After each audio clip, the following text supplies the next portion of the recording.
అయితే ఆ శాసనసభ్యులు మీ మాట కాదని మీ క్రమశిక్షణను ఉల్లంఘించి వెళ్ళిపోయారో వారి శాసనసభ రాజీనామా పత్రాలని మీరు స్పీకర్కి కానీ గవర్నర్కి కానీ అందజేసి ఉంటే బాగుండేదేమో. మీరు మంచి మాట అడిగారు. మనిషిలో నీతి ఉన్నంత వరకు ఈ పత్రాలతో పని లేదు. నీతి తప్పిన తర్వాత ఈ పత్రాలలో నాకు నమ్మకం లేదు.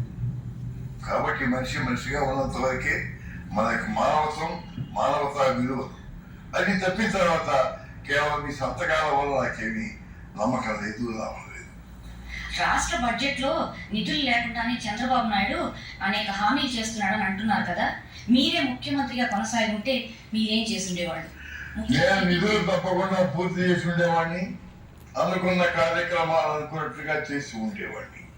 ఒక పక్కనేమో మాకు లేదు డబ్బు, మాకు ఆదాయం రావట్లేదని చెప్పుకుంటూ ఈనాడు ప్రజల దగ్గర ప్రభుత్వం అనే పేరిట వాళ్ళ దగ్గరికి ఎన్ని వందలకు ఇప్పటికీ 1500 కోట్లు హామీలు ఇవ్వడం జరిగింది ప్రభుత్వ ప్రజలకు సుమారుగా. ఇది కేవలం ద్రవ్యకూరు పద్ధతి. ఇంతకంటే మోసం ఇంకొకటి ఉండదు. ఎంతవరకు చూసినా రామారావు గారి మీద పగ సాధించాలి అనేటటువంటి కార్యక్రమమే కానీ ప్రజలకు మేలు చేయాలనేటువంటి ఉద్దేశం ఆయనకు లేదు. This is the tragedy of the government today.